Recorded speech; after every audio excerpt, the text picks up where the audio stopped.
صدر مملکت آصف علی زرداری کی زیر صدارت اعلیٰ سطح اجلاس، وزیر اعظم شہباز شریف، فیلڈ مارشل عاصم منیر، وزیر خارجہ اسحاق ڈار اور بلاول بھٹو شریک ہوئے۔ اجلاس میں معیشت اور توانائی صورتحال کا جائزہ، عالمی تیل اور گیس کے قیمتوں میں اتار چڑھاؤ پر بریفنگ دی گئی۔ مہنگائی کے دباؤ پر غور، پیٹرولیم قیمتوں میں استحکام اور مالی نظام و ضبط کے لیے اقدامات زیر بحث آئے۔ اجلاس میں علاقائی سیکیورٹی صورتحال اور اس کی معاشی اثرات پر بھی تفصیلی گفتگو ہوئی۔ اسحاق ڈار نے کفایت جاری اقدامات پر اطمینان کا اظہار کیا۔ کفایت جاری کمیٹی کا اجلاس بچت اور اقدامات کا جائزہ لیا۔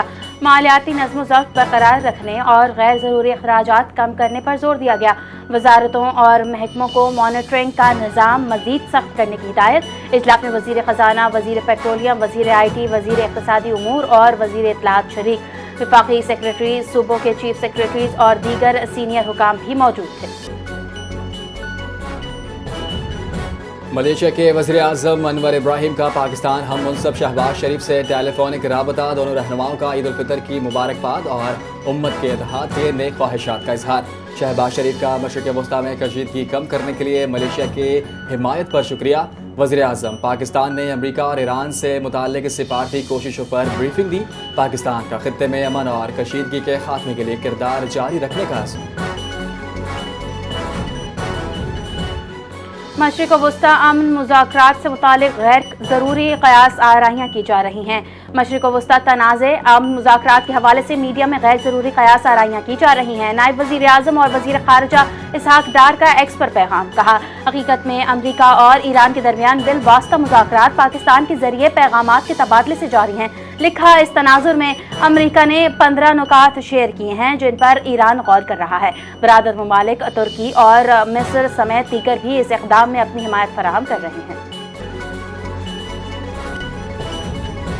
شہباز شریف سے چینی سفیر جیانگ زیڈونگ کی ملاقات، باہمی امور پر تبادلہ خیال۔ ملاقات میں علاقائی صورتحال اور دو طرفہ تعلقات کو مزید مضبوط بنانے کے عزم کہا تھا۔ اسحاق ڈار، طارق فاطمی اور سیکرٹری خارجہ بھی اجلاس میں شریک ہوئے۔ وزیر اعظم کا زراعت، صنعت اور انفراسٹرکچر میں تعاون بڑھانے اور سی پیک 2 آگے بڑھانے پر زور۔ چینی سفیر کی جانب سے پاکستان کی معاشی اصلاحات اور استحکام کی کوششوں کی تعریف۔ پاکستان کی سفارتی کوششوں کو دنیا بھر میں سراہا جا رہا ہے۔ پاکستان عالمی سطح پر مؤثر اور مضبوط آواز بن کر ابھرا۔ وفاقی وزیر اطلاعات عطا اللہ تارڑ کی اسلام آباد میں پریس کانفرنس، کہا قومی مفاد پر ذاتی یا سیاسی مفاد کو ترجیح نہیں دی جا سکتی۔ کوئی بھی سیاسی جماعت یا رہنما ملک سے مقدم نہیں ہے۔ عطا اللہ تارڑ کی بانی پی ٹی آئی پر تنقید، ڈیفالٹ سے سب کو نقصان ہوتا۔ جنیوا اجلاس میں پاکستان نے مؤثر انداز میں اپنا موقف پیش کیا۔